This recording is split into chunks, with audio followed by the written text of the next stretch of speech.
Love and light family. It's your boy Solomon Prophet here. And we are dropping another gem. All praises to the Most High for being here. Go ahead and drop a comment below, like, share, comment, and subscribe. And we're going to get right into it. How many people did the Messiah feed exactly? The true number might actually shock you. All right, so we're going to go to the book of Luke, chapter 9, and read verses 10 through 17. Okay. It says, and the apostles, when they were returned, told him all that they had done, and took them and went aside privately into a desert place belonging to the city called Bethsaida. And the people, when they knew it, followed him and received him, and spake unto them of the kingdom of Elohim, and healed them that needed of healing. And when the day began to wear away, then came the 12 and said unto him, send the multitude away, that they may go into the towns and country round about and lodge and get victuals, for we are here in a desert place. But he said unto them, give ye them to eat. And they said, we have no more but 5 loaves and 2 fishes, except we should go and buy meat for all this people. For they were about 5,000 men. And he said to his disciples, make them sit down by 50s in a company. And they did so, and made them all sit down. Then he took the 5 loaves and the 2 fishes, and looking up to heaven, he blessed them, and brake, and gave to the disciples to set before the multitude. And they did eat, and were all filled, and there was taken up of fragments that remained to them 12 baskets. We read that the scriptures say the Messiah fed 5,000 people. We've all heard the stories. He fed 5,000 with 5 loaves and 2 fish, but it said 5,000 men. Now, you could read that and say, well, he's probably just talking about 5,000 people in general. It's not actually quite the answer. I'm giving you a little bit of insight into Hebraic culture. The Hebrews, when they counted, the census, when they come, they send you the little form in the mail and ask you how many people live in your household, right? They did that back in those days too. But in order to count for the census, you had to be of what's called fighting age, okay? And fighting age was 20 years old and upward, and it only counted the males. It did not count the elderly. So the elderly were not counted among the men. So we find here in Numbers, right? This is one of those census that was taken. It says from 20 years old and upward, all that are able to go forth to war in Israel, thou and Aaron shall number them by their armies. You had to be 20 years old. Let's look at another one real quick, just to confirm. It says, surely none of the men that came up out of Egypt from 20 years old and upward shall see the land which I swear unto Abraham, unto Isaac, and unto Jacob, because they have not wholly followed me. Here's another indicator from another gospel, because all 4 of the gospel accounts mention the 5 loaves, the 2 fish, and the 5,000 that were fed. But their wording can give you indications that that number can be actually more. It says, and they that had eaten were about 5,000 men, beside women and children. And again, like I said, it wasn't counting the elderly either, but the scripture says 5,000 men. If it wasn't counting women and children, that's the family, right? So my question was, how big was a family back then?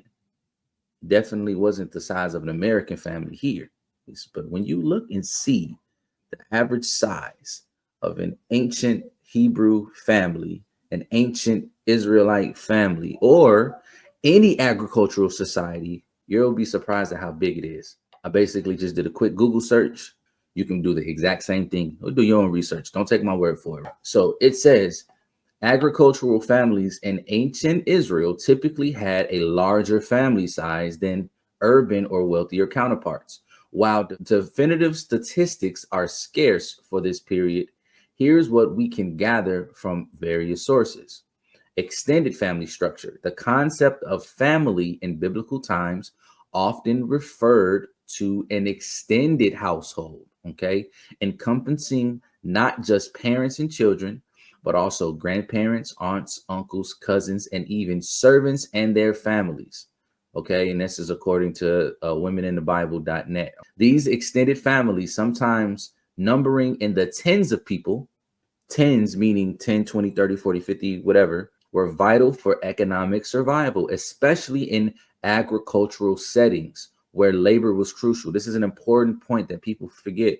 They needed bigger families because the more children that they had and the bigger the family, the more people could work the land. And we know Israel was an agricultural society or an agrarian society. So it says estimated number of children. Some sources suggest that the average peasant family had between 4 to 8 children. This is further supported by calculations based on census data, which, when reinterpreted with a more realistic understanding of the term thousand, implies family sizes of about 4 to 5 males, suggesting total family sizes around 8 to 10 children when including females. Okay, so when you add the females to it, you get a family size of about 8 to 10 children and about 5 males. So you're looking anywhere from 12 to 15 people per family. Now, here's another thing to consider: high fertility and mortality. Agrarian societies, including ancient Israel, typically had high fertility rates, as larger families could provide more labor for farming tasks. However, it is important to remember that infant and child mortality rates were high in those times, so not all children would survive to adulthood. Okay. And then it closes, it says, therefore, while there wasn't a strict average in the modern sense, the picture that emerges is one of extended families, often with multiple generations living together and a significant number of children, likely ranging from 4 to 8, but sometimes many more, born to ensure the family's survival and provide necessary labor for their agricultural livelihood. So basically, all that information is saying that the Israelites had some real big families, right? They was multiplying, they was being fruitful and multiply. Okay. So we can look at per family anywhere from 12 to 15 plus, right? But not just trying to get big numbers, because that's not what we want to do. Because it said it could be anywhere from 4 to 5 males in a family. But again, we're not counting elderly. Those weren't counted in the males, as we proved in the scripture. They weren't counting women and children. We know that from the scripture. And then it says that they focused on extended family as well. So you could easily have 10, 20, 30, 40 people in a family, but those males that were 20 years old and upward would have been counted. So taking all of that into consideration, I would say a very conservative number per family would be about 10. 10 people per family. It could be a lot more than that, but we're just going to say 10. So how many did Messiah feed?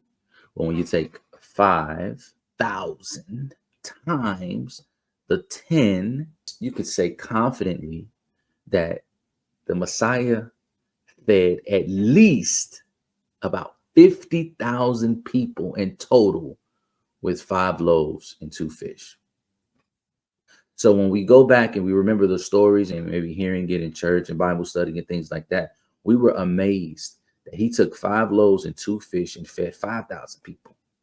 Well, actually, he fed a lot more than that. Imagine 50,000. That's like the equivalent of a football stadium. He fed that many people with 5 loaves and 2 fish. Just want to drop that gem for you. Go back, read the scriptures for yourself, look into it. Don't just take my word for it. Y'all have a blessed rest of your day, blessed week. I am looking forward to the coming Shabbat, and I will see y'all again on Dropping Gems.